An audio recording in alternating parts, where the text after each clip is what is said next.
and final heat in the men's 3,000 steeplechase. Welcome back, Lee Diffie, along with Team USA member and a World Championship medalist, Cara Goucher, enjoying this evening.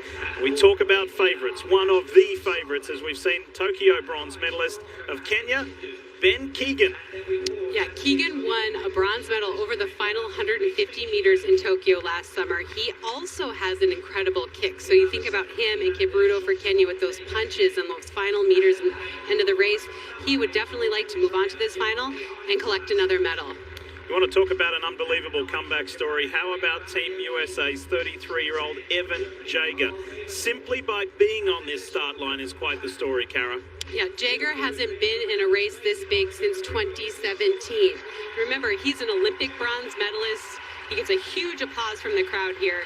World silver medalist in London.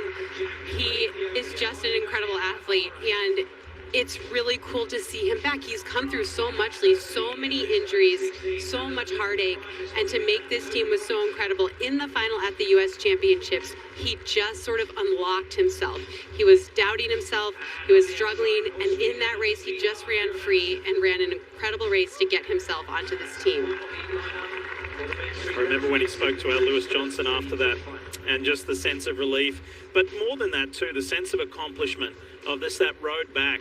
Because, you know, as an athlete, right, that there are times of doubt, and you just got to keep on pushing, and Evan Jager did a remarkable job of that.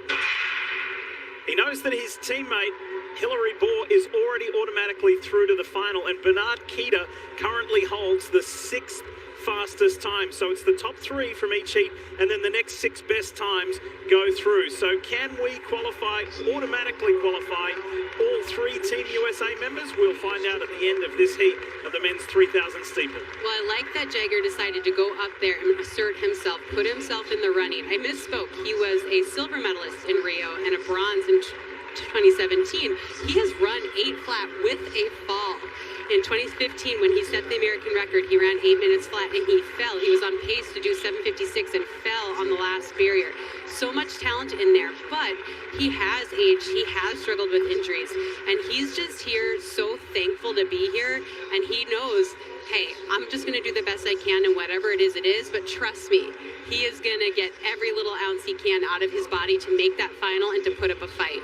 Behind Sable of India, the early leader, and ahead of Benjamin Keegan of Kenya. I misspoke before I said 3 Kenyans in this series of heats. There's actually 4 Kenyans, and this is the 4th and final Kenyan right there. Keegan sitting 3rd. And Keegan just floats along. You know, he is one of those people who, like we've talked about, who has the ability to kick. And so all he needs to do is maintain contact, let other people do the work, ride through this race. You know, running behind someone is very helpful.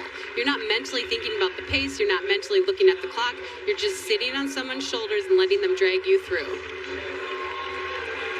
Also in this heat is Japan's Ryoma Aoki, who actually won the steeplechase at Mount Sac, if you remember that earlier this year, racing against Evan Jager. So there he is right there, hip number 9, a little further back in the field. And Lee, these men have such a huge advantage. They have seen the first 2 heats go. They know that at this point, 8:17 is the first time qualifying spot to go through. So they know, hey, if we can keep this race at 8:17 pace or faster, we're going to get a lot of men through here. Now we'll get a check on their time soon, how they are compared to the other heats. But right now, it looks like they're running pretty good. They are pretty spread out here. And again, at the moment, the 6th fastest time to go through at the moment is Team USA's Bernard Keita, who ran an 8:21.94. We'll keep an eye on those times when we get to the end of this heat to tell you who are the 9 qualifiers and then the next 6 best times. And I think they're bunching a little bit right now. It seems like they're gathering themselves. We see people moving on to lane 2, and we don't see that nice long string that we saw at the beginning of the race. You know, this is Jager's just trying to stay in this, be ready to cover any move, go with whatever, and get yourself into the final.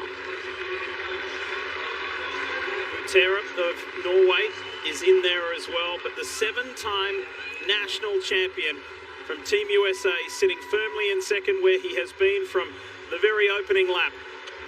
Put himself in good position, found good track position, and has been running at a nice pace.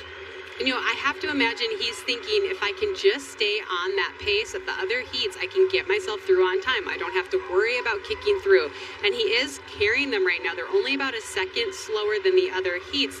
And that's really good because they have time to close that off and bring that time down a little bit. But Lee, it always shocks me as a distance athlete when we get to the third heat or the second heat of a 5,000 and it's significantly slower. I always think, what are you doing? Go for it, go for it. You have the benefit of knowing what you need to do. And so it always is a better position to be in these later heats because you know what time you have to chase. 4 laps to go from this point, and Team USA's Evan Jager, still behind India's Sable, has a chance of going straight through. We talk a lot about Soufiane El Bakali of Morocco. There's one of his teammates in this race, and right on the rail, all in red there, that's Mohamed Tindouf, who qualified for Tokyo last year, ended up finishing 13th in the final. So he's got a shot at joining his countrymen and going straight through. He's in that top group of 5. And now we're seeing Jager go to the lead. I have to say, he looks so good. I used to run with him. I was on his team, and we would tease him about his bounciness, just like the way he just bounces off the track. He leaves no energy behind on the track. And that's how he looks right now. And, we haven't seen that from him for a few years, but he really looks like the old Evan Jager that we know. Aoki of Japan making a move on the outside. He was trying to force his way through. Now he's been kind of blocked a little as Evan Jager leads the way over Benjamin Keegan of Kenya. And they know that things are starting to get a little bit tense now with just 3 laps to go. We're seeing a little jostling, a little off the lead there. People are realizing, oh man, I got to get up there. I got to be in that top 3 or I got to push the pace. And so now we're starting to see some bunching, which makes people nervous. And they're going to have to really fight here over these last couple laps to stretch out and get themselves through. Yamane Haile Selassie is in there in 4th place, right on the rail. Hip number 8. Just alongside India's Sable, who led the majority of this race earlier on. And now here comes Tegan of Ethiopia in the green and red on the inside. He made a burst there. Lee, everybody looks relaxed. Everyone is looking in control, and this is going to be probably kind of fireworks over the last lap here. We still see Jager still staying clean, staying out of the fray here, but no one is really struggling in that first 4 or 5 athletes. I am a little surprised to see Keegan now in 5th. He needs to move up and around these athletes to really assert himself, and we haven't seen that right now. He's drifting back a little bit. Daniel Arce of Spain is in 3rd at the moment with 2 to go from this point. Team USA's Evan Jager still leads the way. Arche sitting 3rd. Sable of India, who led the majority of the way, all in blue, has dropped back. He's outside the top 5 now. Top 3 are automatically through to Monday's final to vie for a world championship. The first time ever on US soil.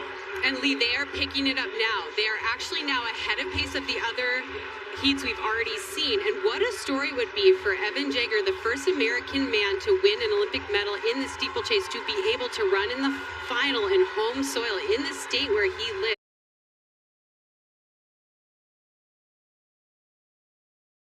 मुझे ढोल बजाना है आपके साथ boys band में चलो रे Final in home soil in the state where he lives would be incredible. He looks very good right now. He knows, he's been away for this for quite a few years, but he knows it. He was in it, and he was one of the men to beat for so long. And I really feel like we're seeing him reclaim himself right now out here. If anything is going to lift Evan Jager, it's going to hear that bell here at home at Hayward Field. 1 to go to try and qualify for the final. Amare of Ethiopia has gone by him though. Haile Selassie has as well. Jager's dropped to 3rd on this final lap. Benjamin Keegan of Kenya's there. And now Jager lifts to another gear. Fights back to hold 2nd spot. He needs to stay there. They are a little bit ahead of the last heat, but he really would like to claim one of those top 3 spots. And they are kicking now. We can see anguish on faces of athletes here. We see pain. They want to make sure they're in those top 3 spots. And let's see what happens here. But I'm surprised. I'll be surprised if Keegan doesn't decide to go to the front and finish this off. Like he is now. Benjamin Keegan of Kenya on the outside. Just 3 weeks ago, folks, it was a huge story for Evan Jager just to make us Haile Selassie and Keegan. They falter in that water jump. Benjamin Keegan may have injured himself. He has dropped way back and he is floundering. He's hurt. Jaeger certainly is not. Jaeger's looking around. Listen to the crowd. This comeback story continues. Remarkable performance from Team USA's Evan Jaeger comes across the line second behind Ethiopia's Amare to automatically qualify for the steeplechase final on Monday. India's Sable grabs third and he gets that auto qualifier. But what a race from Team USA's Evan Jaeger.